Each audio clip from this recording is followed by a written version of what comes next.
this week. I've heard some rumblings. People have been out and about in places in terms of the Saints contingent, just seeing Mhm. everyone. One in particular, though, Joel Thomas, he was at Boise State for Ashton Genty's pro day looking at running backs. You know what I mean? He's the premier running back in this draft. So, Mike, got a question for you. Which round should the Saints take a running back in? Well, it's interesting, and look, Nick's been following up on it, and you can check his latest rundown and everything. It feels like everybody had their pro day this week. The Saints got on a plane, and they're just not allowed to come home, so they're going from one place to another. And I guess maybe it's a coincidence that all these different big programs have a running back, but it's impossible to ignore that there's not a top running back prospect that it feels like that they aren't up close and personal with. Obviously, they did not send the full contingent to Boise State, but they sent their most important guy to Boise State. It was so funny. I was watching a video of him going through his workouts, and there's Joel Thomas in the background taking his own cell phone video. Like he's like, all right, there's gonna be a lot of video from this, but I am gonna be sharing my own cell phone video. Or maybe he's just using the stopwatch on his phone. Who knows? But It's all part of the process, man. You want to have your own stuff. look, I honestly don't know if there's a bigger must in this year's draft than running back for the Saints. Now, that does not mean it's what I would take at number 9. I would still rather have a defensive end. I'd still rather have a left tackle, but there's a world where the Saints and a corner might be the answer to this question, but there's a world where the Saints finish the draft and they don't have a defensive end, and they finish the draft and they don't have a left tackle. They finish the draft, they don't have a corner. If it just didn't line up for them in round 1 or 2, running back is different, however, because I think they have to end up with a running back at some point. They have to. Yeah. They have to compete with Kendre Miller.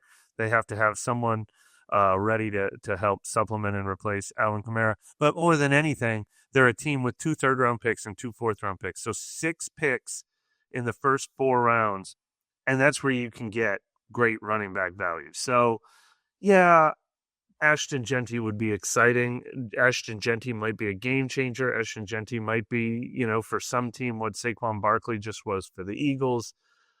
I'm going to need a lot of prodding and convincing to take Ashton Genty at number 9 with so many other needs. You need all pros and pro bowlers at every position.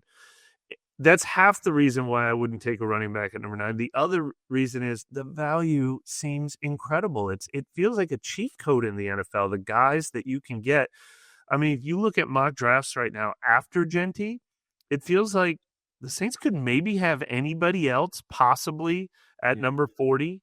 Some other team might go ahead of them, but Hampton from North Carolina, Trevion Henderson from Ohio State, both Ohio State running backs, Quinshon Judkins, Caleb Johnson from Iowa.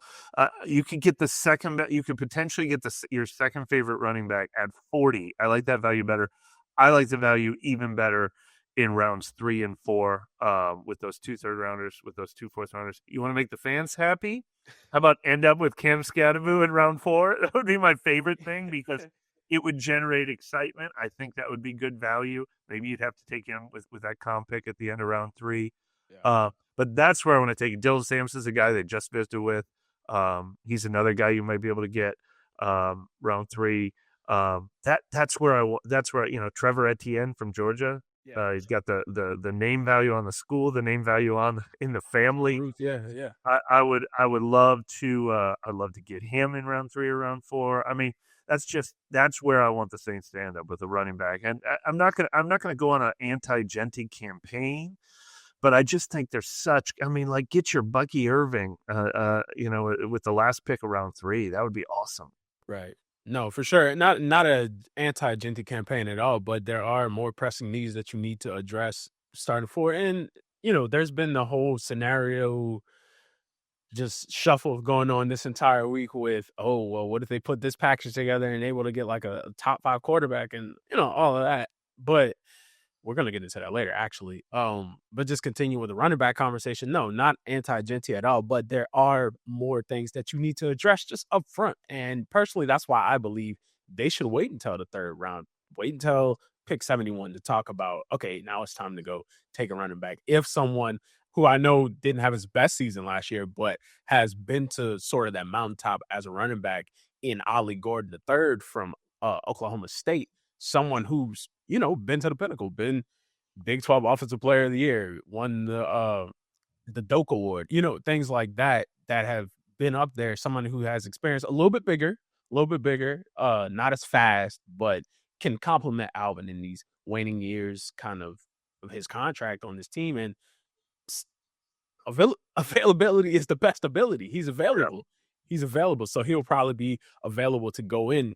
Kendrick, hope everything works out for him, but his history has kind of shown that he's not always going to be available. So maybe somebody like that being on the table, start looking at that, pick 71 range. But you can find them almost anywhere, man. There's running back. Yeah, look, they Oh, can miss. Kendra Miller is proof that you can miss. I'm not saying it's a sure thing at that round, but I I I, I need to put pencil to paper to make a statement and say, like, the hit rate on third round running backs and fourth round running backs is higher than it is at other positions. But you just see it all the time. And then the other thing is, okay, so you do miss. It's also a cheap position to get in free agency. Alvin, you miss on a draft pick. Alvin retires in a couple of years, then you can go.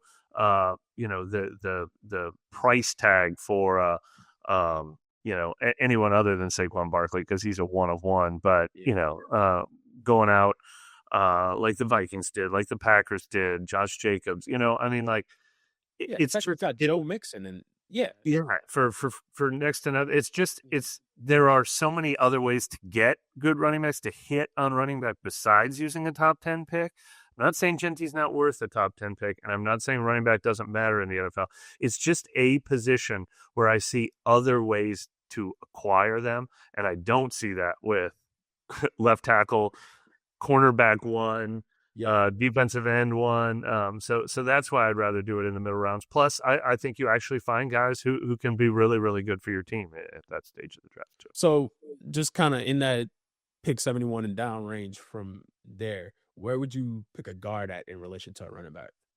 That's also look, guard. We could have had the exact same conversation about guard. We could, that is also a position that I think you can get him in round 2. I think you can get him in round 3. I think you can get him cheaper in free agency. But they're guards, so obviously I don't have I don't have the guard knowledge that I have running back knowledge, because running backs are making highlights and guards are. But look, there's 3 Georgia guards in the top 12 of one list that I'm looking at. Yeah. How about give me a guard from Georgia? That's what you want. That's just a guard from Georgia. No. Like Okay. I will admit that I need to do more homework to tell you which day 2 guard I want, but I want a guard in day 2. Give me that too. Like, if I'm penciling in, first of all, never pencil in positions. Pick the player, pick the grade. But like I said, they have 2 picks in round 3, 2 picks in round 4. If one of them's a guard and one of them's a running back, I'm gonna like the way that fell for the Saints. Yeah. Mike, you've covered the league for almost as long as I've been born. Is this the first draft where you're like, hey, man, you need a little bit of everything? You know what I mean? I just texted somebody that the other day that was asking me what pick should I make for the Saints, and I said, I swear I've never covered a team like this before. Every position, it it was somebody who was like, are the Saints fans going to come at me if I say this? And I'm like, you can't go wrong. There is not a position where everybody would be like, the Saints don't need a blank. There's not. I mean, maybe off-ball linebacker would be where's he going to play in year 1? But DeMario is 36 years old, so even off-ball linebacker is on the table. But obviously, corner, receiver, offensive tackle, offensive guard, defensive tackle, and tight end, running back we just discussed, quarterback, obviously. There's not a position that if you pencil them into your mock draft, that Saints fans are going to come at you on Twitter and say they don't need that. I don't think I have ever seen, yes, they need one at every position. For sure. And, I threw this name on here for you, another running back that I took a look at, Caleb Johnson, Iowa guy. That's your people, man. That's your people. Probably have to grab him at 40, which, Okay. do you want to use pick 40 on running back? That look, that's where you get Jonathan Taylor. That's where you get Nick Chubb. That's one of the reasons why I think Will Lewis's, yeah. um um that's a great time of the draft too. I I'd rather gamble and hope he falls to round 3, but I don't think he will. But so yeah, if they take Caleb Johnson at 40, go Hawks. Nah, that second round, I'm saving for either a receiver or maybe even a tight end, a receiver, tight end, or cornerback. That's kind of where I'm at in that second round, and I'm locking it down in there. They'll probably take a corner. If we're following Saints trends, that's where they like to find their Okay, Kool-Aid, cornerback. yeah. Oh, DB, I should say, at least. right. That's where I'm saving that range for because, hey man, I think that's really where it's needed at. Like, Yeah. everywhere, but specifically, I think they need to get it right there and get it right. That's the overarching thing about the entire draft right now. A lot of these positions, you just can't say, "Oh, well, we're gonna build this guy into this." Of course there's a maturation process, but you got to get it right. There has to be some type of tangible. Oh, this person was on the field. They showed this. We can build off of this. You can't just come in and build them from the ground up because it's not time for that right now.